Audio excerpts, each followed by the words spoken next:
My dear friends, investors and partners, welcome back to our monthly video on matters of investing and markets. And wow, what a few weeks can do, right? Just the other day, I was with you last month after the union budget was presented. And what a feel-good factor we all had, right? The budget was great. It was very pro-business, pro-growth. We had a very credible fiscal math in the budget. The numbers were looking very realistic. And now suddenly, the world is so dynamic that we have moved from the feel-good of the budget to the fear of an all-out war in Russia and Ukraine. And that's how life is, right? Things can change pretty quickly just when you think that we will settle down into some sort of normalcy. And we were all looking forward to that at least now in 22-23, after the third wave of COVID, consumers and businesses and the government can get down to business and living a very normal life. But the world is genuinely uncertain. And here we are in the midst of a conflict between Russia and Ukraine. And for sure, there are likely to be implications of that on the economy, on consumers, and on businesses. While I must mention that in the long run, none of this really has ever mattered. It's not that this is the first time we are seeing a war. We've seen several wars in the past. But we have to be cognizant of the fact that it could pose challenges in the short to medium term to the economy. And therefore, I would want to talk about a few implications that we could see out of this conflict that we are currently witnessing between Russia and Ukraine. Obviously, the most important dislocation is the fact that Russia is a major exporter and producer of commodities, right? So whether it is oil, whether it is gas, whether it is metals like steel, lead, copper, right? Aluminum, nickel, and all of these are extremely important in manufacturing various products. And I think higher energy prices are obviously not good for anybody, right? Other than the producers. It is like a tax on your income, right? Because the cost of everything is likely to go up with oil prices going up and commodity prices going up. This is likely to have an impact on the macro as well as on the micro, right? So you will have a fiscal impact. We will see what impact it would have on the balance of payments. And it will also certainly have some adverse impacts on growth and earnings, right? So if we were to look at the impact of the energy prices, there is one more impact that we also have to look at, which is the supply chain disruptions, right? Which means that again, freight rates are likely to strengthen. There may be shortage of a few commodities. We've already seen what chip shortage has done. And Russia was a big producer of palladium and uranium, some of the important precious metals that definitely go into semiconductors and so on and so forth. So we will have to wait and see what these dislocations could mean for businesses and countries. So yes, there will be higher cost push inflation because of higher energy and commodity prices, and there will be supply chain disruptions as well. Now, if we look at the fiscal side of things, right? I mean, as I just mentioned that when we came out of the budget, which was presented in February, we were all very pleased. The numbers were very strong. Revenue was ahead. In fact, revenue was budgeted very conservatively, and our thought was that the government will overshoot the revenue projections, and therefore fiscally we should be reasonably comfortable. But I don't think now that cushion that we had is probably likely to go away, and there could actually be some headwinds. With oil at $110, I think the fisc is definitely likely to have a significant impact. And every $10 of oil price increase per barrel is expected to have a 0.4% adverse impact on the fiscal of the GDP, right? Which means that I think as the UP elections get over, there is a clear expectations that petrol and diesel prices and energy prices will be hiked. We do not know if the entire price hike will be passed on to the consumers, or the government will decide to take some of the hit by cutting excise duties like it did during Diwali, right? And I think either which way, in my view, I don't think that we have any easy way out. You will see higher prices of petrol and diesel, and that will have a cascading impact down the line in the economy, because transportation costs immediately go up. A lot of industries use this as basic raw materials, and therefore we are likely to see a cost push inflation.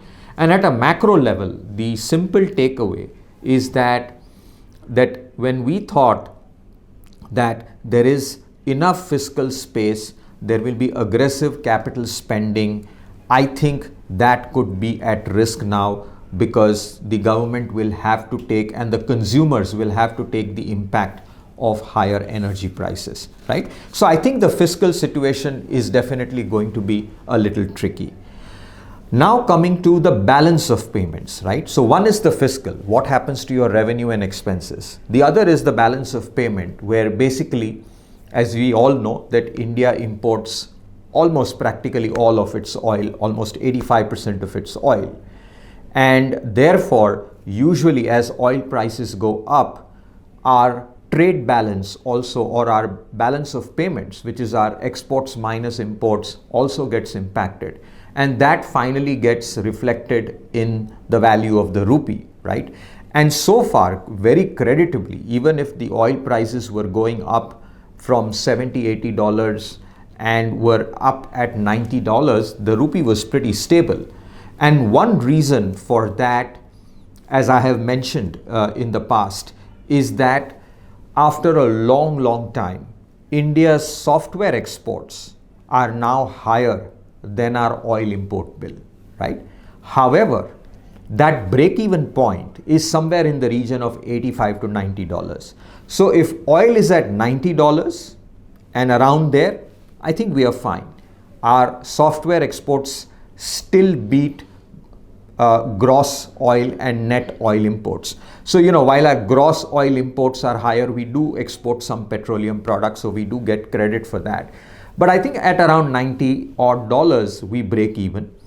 If oil continues to stay above $90 for a very long period of time, it's not catastrophic. We are still very comfortable. We have fantastic FX reserves, but it is definitely a cost on your liquidity, because you are now paying a much higher price for the oil. And luckily for us, we have a robust software exports business, which is almost running at $190 to $200 billion, and which is matching our oil import bill. So I think compared to the fiscal side, on the balance of payment side, we seem to be reasonably okay. And I think we will see some depreciation of the rupee, as we are currently seeing, because of the oil import bill and also FII selling, and some of that will get reflected in the weakening of the rupee as well.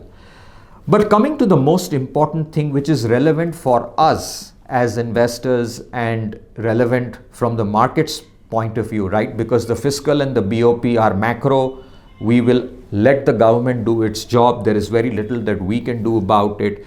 But when it comes to companies and the cost push inflation that we will see, again, we do not know. There is a lot of uncertainty around that, what exact impact it would have on earnings. But at Alchemy, we at least thought that we should do some amount of calculation to see really what an impact this could make.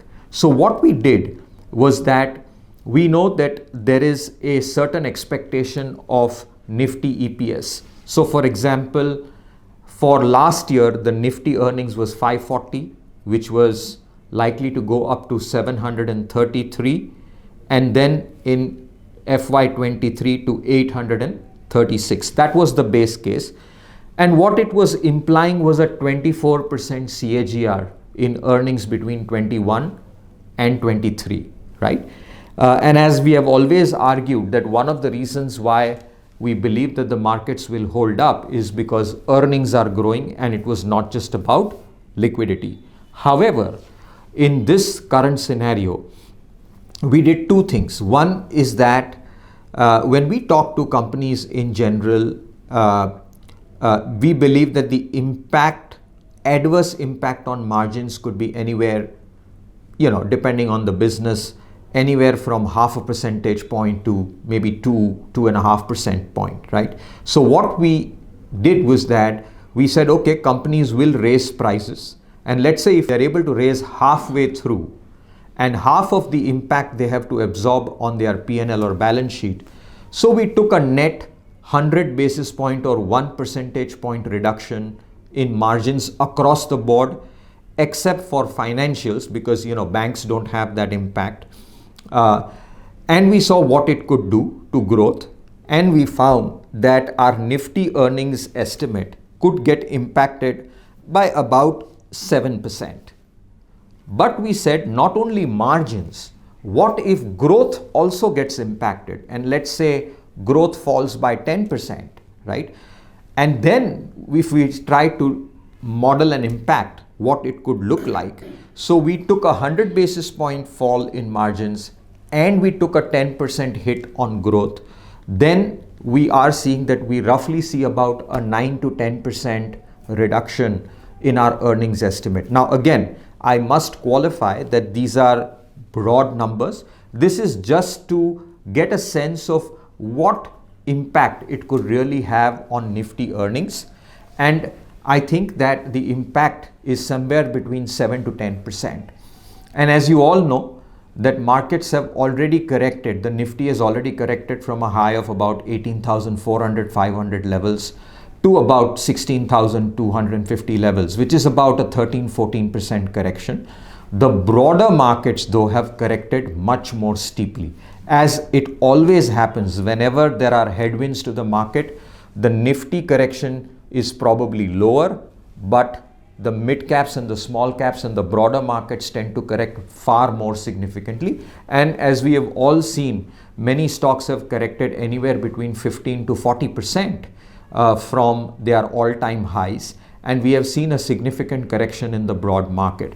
But I think the impact on the broader earnings could also be slightly higher. Usually it is if Nifty earnings impact is about 8-9%, then you can assume that the broader market earnings impact could be 12-13%, about 50% higher than the Nifty earnings impact. So I think if we were to just do a like-to-like hypothetical numbers, then I think that the current market levels to some extent are already discounting a lower growth and a lower margin picture.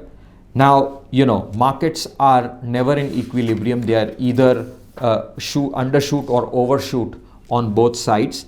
But having said that, if this war gets over in the next 7-10 days, then I think we will all be able to limit the damage a little bit. Hopefully commodity prices cool off and some normalcy begins to return, and we all hope.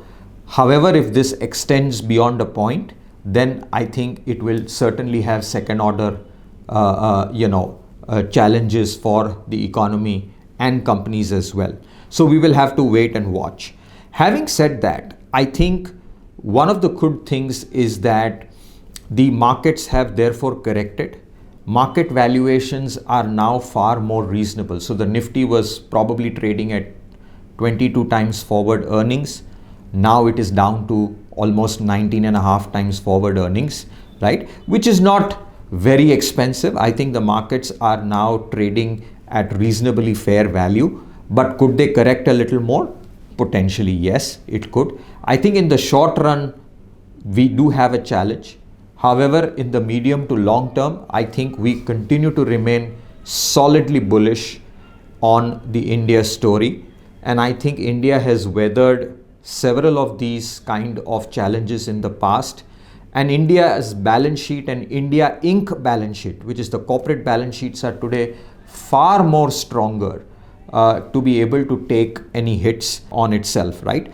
So my view is that though, frankly speaking, what happens to the markets in the short to medium term really doesn't impact our long-term thesis.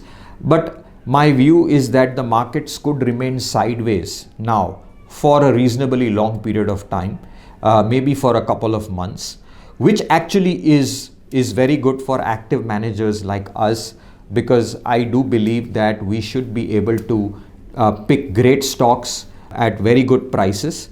And we have, we believe that while we will be very thoughtful and conservative, but we are also equally confident that at the right price, as this market corrects and probably goes sideways, we will continue to invest where we believe we should be able to make great long-term returns. And now the market is giving us that opportunity to actually go out and buy quality businesses at a very good price, right?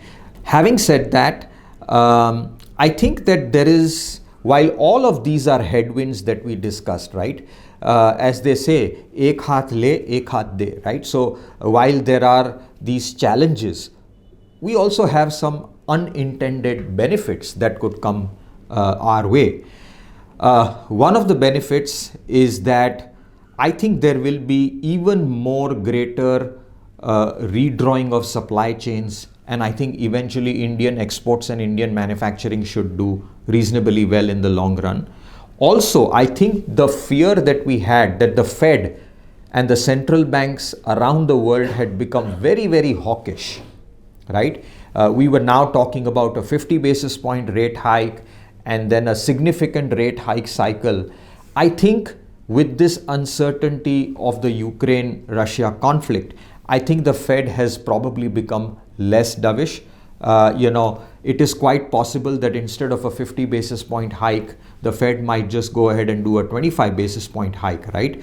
And I think that typically during uncertainty, right, I think now the Fed, while inflation continues to be a big challenge, I think somewhere at the back of the mind, the Fed will also think about the uncertainty and what it could do to growth.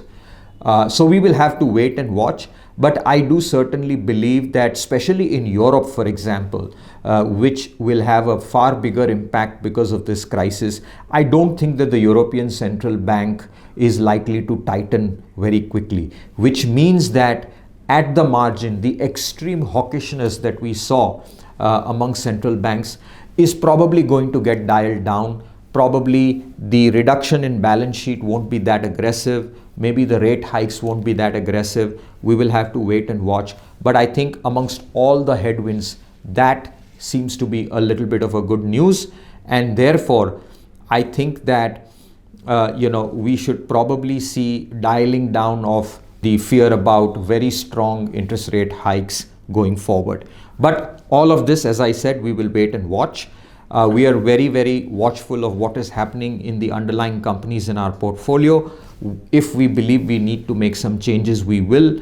And as I said, while we will be conservative and thoughtful, but we will be extremely confident, and we will continue to deploy as we get a great chance in this correcting markets to do that. So with that, I wish you all the very best, and until the next time, thank you and goodbye.